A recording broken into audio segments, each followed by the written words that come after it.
சூப்பராக ஃப்ரை ஆகி வந்திருக்குங்க. இப்போ இதை டேஸ்ட் பண்ணி பார்த்துடலாம் நம்ம. நான் ஒன்று எடுத்து உங்களுக்காக டேஸ்ட் பண்ணுறேன். எவ்வளோ அழகாக பிஞ்சு வருது பாருங்கள். உள்ளே எவ்வளோ நல்லா வெந்திருக்கு பாருங்கள். அப்படியே எல்லாம் சேர்ந்து சூப்பராக இருக்குங்க பார்க்கவே. இப்போ இதை சாப்பிட்டு பார்த்துடலாம்.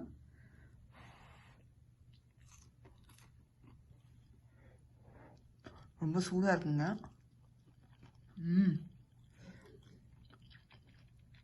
சூப்பராக இருக்குங்க.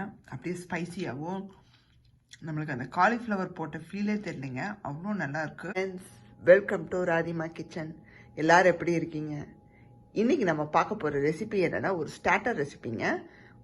காலிஃப்ளவரை வச்சு சீஸ் பால்ஸ் பண்ண போகிறோம்.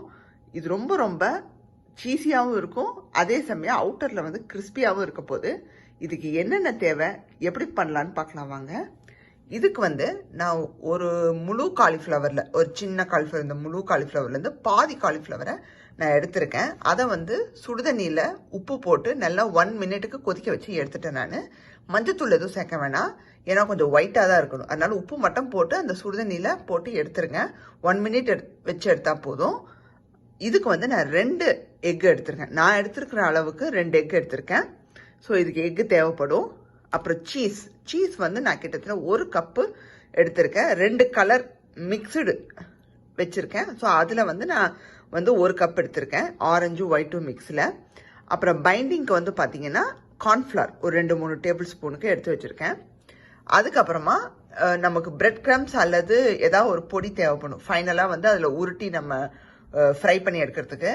அதில் வந்து நான் எடுத்துருக்கிறது ரஸ்க் எடுத்திருக்கேன். அதை வந்து நல்லா வந்து மிக்சியில் போட்டு நான் பொடி பண்ணி வச்சுருக்கேன். நீங்கள் பிரெட் கிரம்ஸ் எடுக்கிறதா இருந்தால் நல்லா கிறிஸ்பியான பிரெட் கிரம்ஸ் எடுத்துக்கோங்க. அப்புறம் இதுக்கு ஸ்பைசஸ்க்கு என்னென்ன எடுத்துருக்கோன்னா, சில்லி பவுடர் வந்து ஒரு 1/2 டேபிள் ஸ்பூன் கிட்ட எடுத்திருக்கேன். அப்புறம் சீரகத்தூளும் கரம் மசாலா தூளும் 1/4 டீஸ்பூன் எடுத்திருக்கேன். அப்புறம் மிக்ஸ்டு ஹர்ப்ஸ், தட் மீன்ஸ் அந்த இட்டாலியன் சீசனிங் இருக்கும் இல்லையா, அது 1 டேபிள் ஸ்பூன் எடுத்துக்கோங்க வாசனைக்காக. அப்புறம் இஞ்சி பூண்டு விழுது ஒரு 1/4 டீஸ்பூன் எடுத்து வச்சுருக்கேன். உப்பு தேவையான அளவு எடுத்து வச்சுருக்கேன். இதை வச்சு தாங்க நம்ம இப்போ வந்து காலிஃப்ளவர் சீஸ் பால்ஸ் பண்ண போகிறோம். வாங்க ரெசிபியை ஸ்டார்ட் பண்ணிடலாம். ஃபஸ்ட்டு ஸ்டெப் வந்து பார்த்தீங்கன்னா, காலிஃப்ளவரை நம்ம துருவி எடுத்துக்கணும். நல்லா பொடியாக வந்து துருவி எடுத்துக்கணும். இந்த மாதிரி நீங்கள் கிரேட்டர் வச்சுருந்தீங்கன்னா இதை வச்சு நீங்கள் துருவி எடுத்துக்கலாம். அப்படி துருவ முடியலை அப்படின்னா நீங்கள் மிக்சியில் போட்டு நல்லா தண்ணியெல்லாம் சுத்தமாக இருக்கக்கூடாது. ஸோ இல்லாட்டி ஒரு மாதிரி சோக்கி ஆயிரும். நல்லா டிஷ்யூ பேப்பரில் தண்ணியை ஃபுல்லாக நம்ம தொடச்சி எடுத்துட்டு மிக்சியில் போட்டு நல்லா ஒரே ஒரு சுற்றுங்க. லைட்டாக அந்த பல்ஸ் மோடில் போட்டாலே போதும், உங்களுக்கு துக்கள் ஆயிரும். இந்த மாதிரி மிக்சியில் போட்டு நான் நல்லா ரன் பண்ணி எடுத்துகிட்டு வந்துட்டேங்க. இன்க்ரீடியன்ஸை சேர்த்துடலாங்க. ஃபஸ்ட்டு வந்து எக்கை சேர்த்துக்கோங்க. நான் நல்லா பீட் பண்ணி வச்சுட்டேன். நான் எடுத்துக்கிற அளவுக்கு 2 எக்கு எடுத்துருக்கேன். நீங்கள் சப்போஸ் இன்னும் கொஞ்சம் நிறையா சேர்த்திங்கன்னா 3 கூட எடுத்துக்கலாம். அண்ட் இது கூட வந்து உப்பு சேர்த்துக்கோங்க. கடைசியாக ஒரு வாட்டி செக் பண்ணிக்கோங்க உப்பு எல்லாமே வந்து பர்ஃபெக்டாக இருக்கான்னு. இஞ்சி பூண்டு விழுது சேர்த்துக்கோங்க. கொஞ்சமாக நம்ம எடுத்து வச்சுருக்கிற அந்த மிளகாத்தூளை சேர்த்துக்கோங்க. உங்களுக்கு எந்த அளவுக்கு காரம் வேணுமோ அந்த அளவுக்கு சேர்த்துக்கோங்க. இது கூட பெப்பர் வேணுனாலும் நீங்கள் சேர்த்துக்கலாம். அண்ட் தென் சீரகத்தூளும் கரம் மசாலா தூளும், இதெல்லாம் ஒரு வாசனைக்காக தான் நான் சேர்க்குறேன். அண்ட் இது கூட வந்து நம்ம மிக்சடு ஹர்ப்ஸ் இருக்குது பார்த்தீங்கன்னா, அதை சேர்த்துக்கோங்க. இப்போ இதை மிக்ஸ் பண்ணிவிட்டு அதுக்கப்புறமா சீஸையும் கார்ன்ஃப்ளவரையும் சேர்த்துக்கலாம். இப்போ வந்து இதில் சீஸ் சேர்த்துக்கலாம். நீங்கள் சீஸ் இந்த மாதிரி தான் ஃபுல் அண்ட் ஃபுல் சேர்க்கணும். சப்போஸ் நீங்கள் பார் மாதிரி வச்சுருந்தீங்கன்னா இதே மாதிரி நீங்கள் துருவி எடுத்துகிட்டு சேர்த்துக்கோங்க. அண்ட் இது கூட வந்து கார்ன்ஃப்ளவர் சேர்த்துக்கோங்க. கொஞ்சமாக சேர்த்துக்கோங்க, தேவைன்னா அப்போது ஃபைனலாக கூட கொஞ்சம் சேர்த்துக்கலாம். வந்து நல்லா தரோவாக மிக்ஸ் பண்ணியாச்சுங்க சீஸு எல்லாத்தையும் போட்டு. இப்போது இதோட வந்து வாசனைக்காக லைட்டாக ஆலிவ் ஆயில் ஒரு மூடிக்கிட்ட இப்படி லைட்டாக சேர்த்துக்கோங்க, ஒரு டேஸ்ட்டுக்காக தான். அண்ட் நான் இன்னொன்று என்ன யோசிக்கிறேன்னா, பிரெட் கிரம்ஸை இதோடையே சேர்த்து நான் மிக்ஸ் பண்ணிட போகிறேன். ஸோ அப்போ உருட்டுறதுக்கு ஈஸியாக இருக்கும். ஸோ அதையும் உள்ளே சேர்த்துடலாம். நீங்கள் வந்து தனியாக வச்சு ரப் பண்ணி கூட நீங்கள் வந்து ஃபைனலாக வந்து ஒவ்வொரு பாலாக எடுத்து பிரெட் கிரம்ஸில் ரப் பண்ணியும் எண்ணெயில் போடலாம். இல்லை இதோடையே ஒன்றா மிக்ஸ் பண்ணிவிட்டு கூட நீங்கள் எண்ணெயில் போட்டு எடுக்கலாம். எப்படி பண்ணாலும் ஓகே. தரோவாக மிக்ஸ் பண்ணியாச்சு. நான் டேஸ்ட் பார்த்துட்டேன், உப்பு காரம் எல்லாம் பர்ஃபெக்டாக இருக்குது. இப்போ வந்து இதை எண்ணெயில் பொரிச்சு எடுத்துக்கலாம். எண்ணெய் சூடாயிடுச்சுங்க. சூடானது நான் கொஞ்சம் டெம்பரேச்சரை ஸ்லோ பண்ணி வச்சுட்டேன். இப்போ நம்ம என்ன பண்ண போகிறோன்னா, சின்ன சின்ன பால்ஸாக இப்படி சின்ன சின்ன பால்ஸாக இப்படி எடுத்து எண்ணெயில் போட்டுருங்க.